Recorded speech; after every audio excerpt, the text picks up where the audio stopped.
Le point de rencontre des hauteurs d'un triangle est appelé, donc vous complétez cette phrase dans l'espace des commentaires. Vous avez ici un exemple de cas, le triangle ABC, et là, le point H est le point de rencontre de ces trois hauteurs. On les complète dans l'espace des commentaires. Alors, après, nous avons fait deux vidéos, fàttali leen bisectrice d'un triangle et médiatrice. Donc, dañuy def vidéo won leen comment on trace les hauteurs d'un triangle. D'abord, on revient sur la définition de la hauteur. Une hauteur, c'est quoi? Bien, la hauteur d'un triangle se définit comme je l'ai écrit ici. Une hauteur d'un triangle est une droite passant par un sommet et coupant perpendiculairement le côté opposé à ce sommet. On va vous donner deux exemples, deux cas. Alors, premier cas de figure, soit ABC, un triangle ayant trois angles aigus. Donc, on va prendre un triangle quelconque. Donc là, vous avez un triangle ici, ABC, ayant trois angles aigus. Si je veux tracer la hauteur issue de A, par exemple, avec le compas, je place la pointe du compas sur A, je tracer un arc de cercle qui coupe le côté opposé en deux points. Vous voyez? L'arc de cercle est là. Il coupe le côté BC en ces deux points-là. Bon, je vais le compas, je vais la longueur, je vais donc, je pose pointe compas sur le côté, je trace un arc de cercle. Je déplace et pose sur le côté, le point, comme vous pouvez le constater. Donc voilà. Maintenant, vous allez relier point A avec point B. Vous reliez la hauteur issue de A. Donc voici la hauteur issue de A du triangle ABC. Hauteur issue de A. Des fois, on marque le pied de la hauteur issue de A. Vous le marquez. Marque H, le point de la hauteur.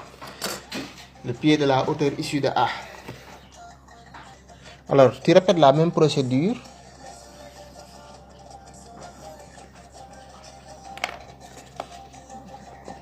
Pour tracer la hauteur issue de B.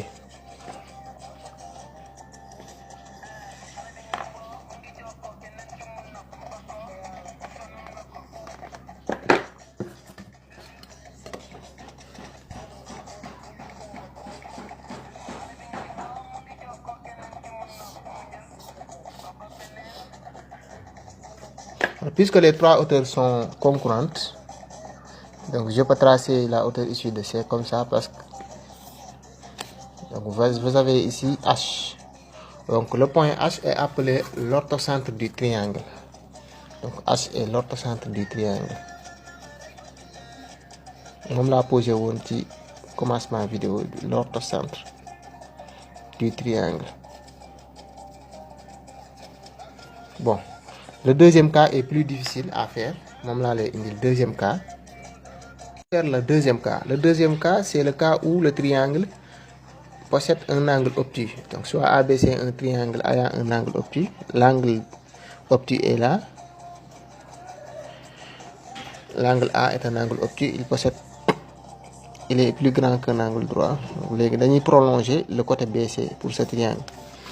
Pour tracer la hauteur issue de C, j'utilise l'équerre, c'est la droite perpendiculaire au côté AB passant par C. Vous voyez, c'est une tracé.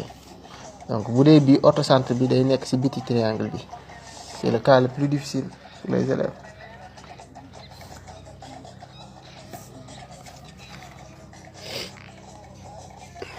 Et pour la hauteur issue de A, c'est pas compliqué à tracer, c'est la droite perpendiculaire à BC passant par A.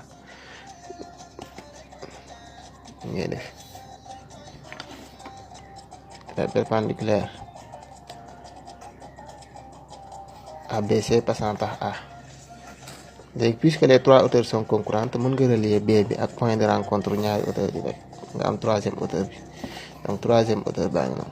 Vous voyez ici l'orthocentre se trouve à l'extérieur du triangle. Voilà. C'était tout pour cette vidéo.